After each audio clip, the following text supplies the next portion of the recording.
কখনো তুখোর রাজনীতিবিদ। 22 বছরের চলচ্চিত্র জীবনে এমন নানা চরিত্রে হাজির হয়েছেন রূপালী পর্দায়। কখনো হাসিয়েছেন, আবার কখনো কান্নার জোয়ারে ভাসিয়েছেন দর্শকদের। তিনি আর কেউ নন, এস.এম. আসলাম তালুকদার, আমাদের চলচ্চিত্রের মান্না।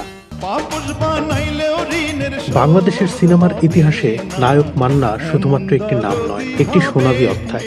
1964 সালের 14 এপ্রিল টাঙ্গাইল জেলার কালিহাতীতে জন্মগ্রহণ করেন তিনি। ছোটবেলাতেই মনের মণিকোঠায় ঠাঁই করে নিয়েছিল রূপালী পর্দায় অভিনয়ের স্বপ্ন।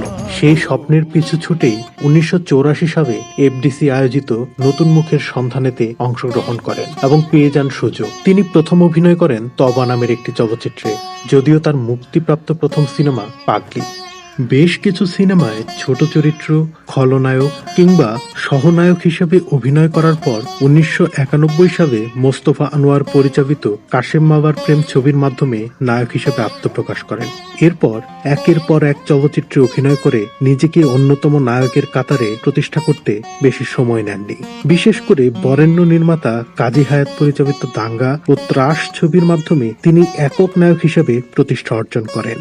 অন্ধপ্রেম, ডিস্কো ডান্সার, দেশদ্রোহী, কে আমার বাবা, আম্মাজান, লাল বাদশার মতো হিট সিনেমাগুলো আসলাম থেকে তাকে নায়ক মান্নায় রূপান্তরিত করে দেয়।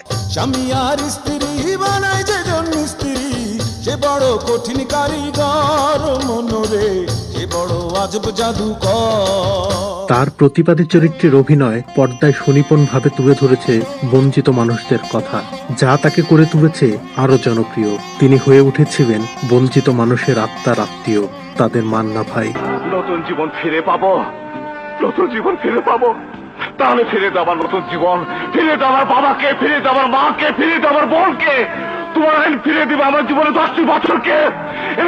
তোমার আইনটা শুধু নায়ক নয়, প্রযোজক হিসাবেও সফল ছিলেন তিনি। তার প্রযোজিত সিনেমার মধ্যে রয়েছে লুটতরাজ, লাল বাদশা, আব্বাজান, স্বামী স্ত্রীর যুদ্ধ, দুই বধূ এক স্বামী, মনের সাথে যুদ্ধ, মান্না ভাই ইত্যাদি। 2003 সালে বীর সৈনিক ছবির জন্য শ্রেষ্ঠ অভিনয় শিল্পী হিসেবে অর্জন করেন জাতীয় চলচ্চিত্র পুরস্কার। 22 বছরের অভিনয় ক্যারিয়ারে তিনি অভিনয় করেছেন 3 শতাধিক চলচ্চিত্রে। 1996 সালে অমর নায়ক সালমান শাহর মৃত্যুর মাধ্যমে আমাদের চলচ্চিত্র শিল্পে যে শূন্যতা তৈরি হয়েছিল তার অনেকটাই পূরণ করতে সক্ষম হয়েছিলেন নায়ক মান্না। মুখ থুবড়ে পড়া চলচ্চিত্রের হাল ধরেন এ নায়ক। 90-এর দশকের শেষের দিকে যে অশ্লীল চলচ্চিত্রের জোয়ার শুরু হয় বাংলাদেশের সিনেমায়, সেখানে দাঁড়িয়ে তিনি লড়াই করেছেন স্রোতের বিপরীতে। যদিও তিনিও কিছু অশ্লীল সিনেমায় অভিনয় করেছিলেন। অভিনয় ও প্রযোজনার পাশাপাশি তিনি ছিলেন একজন দক্ষ সংগঠক। সভাপতি হিসেবে দায়িত্ব পালন করেছেন শিল্পীদের